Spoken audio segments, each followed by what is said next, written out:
2026 माघी गणेश जयंतीची पूजा कशी करावी? सविस्तर माहिती. सकाळी लवकर उठून स्नान करा.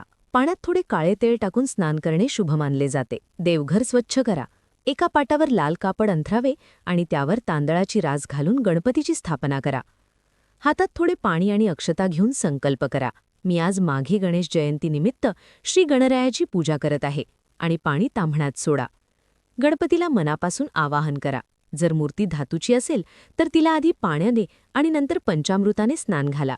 त्यानंतर पुन्हा स्वच्छ पाण्याने स्नान घालून मूर्ती पुसून जागेवर ठेवा.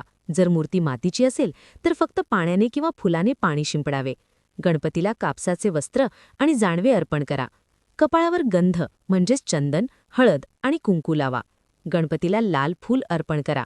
त्यानंतर ओम गंग गणपतये नमः हा मंत्र म्हणत 21 दुर्वांची जुडी अर्पण करा. दुर्वा नेहमी गणपतीच्या डोक्यावर वाहाव्यात, पायावर नाही. अगरबत्तीने ओवाळा आणि त्यानंतर तुपाचा दिवा म्हणजेच निरांजन ठेवा. मागी गणेश जयंतीला तिळाच्या लाडूचा किंवा तिळगुळाचा नैवेद्य दाखवणे अत्यंत महत्त्वाचे आहे. सोबत 21 मोदक आणि फळे ठेवा. नैवेद्य दाखवताना पाण्याचा चौकोन करून ओम प्राणाय स्वाहा, ओम अपानाय स्वाहा असे म्हणून नैवेद्य समर्पित करा. शेवटी गणपतीची आरती म्हणजेच सुखकर्ता दुःखहर्ता म्हणा. शक्य असल्यास 108 वेळा ओम गंग गणपतये नमः या मंत्राचा जप करा. अथर्व शीर्ष म्हणावे. 2 विड्याची पाने म्हणजेच देठ देवाकडे करून त्यावर सुपारी आणि दक्षिणा ठेवून गणपतीला अर्पण करावी. मनात प्रार्थना करावी की हे गणराया, हा विडा आणि दक्षिणा स्वीकार करून माझी पूजा परिपूर्ण कर.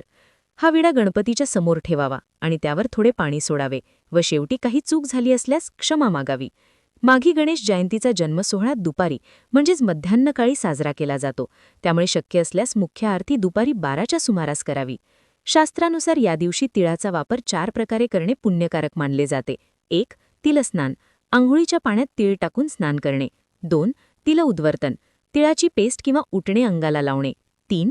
तिलभक्षण, तीळ आणि गुळाचा प्रसाद खाणे. 4. तिलदान, ब्राह्मणांना किंवा गरजू लोकांना तिळदान करणे. तुम्हाला ही माहिती आवडली असेल तर व्हिडिओला नक्की लाईक करा, शेअर करा आणि अशाच माहितींसाठी आपल्या भक्तिविजय चॅनलला सबस्क्राईब करायला विसरू नका. भेटूया पुढच्या व्हिडिओमध्ये. श्री गणेशाय नमः.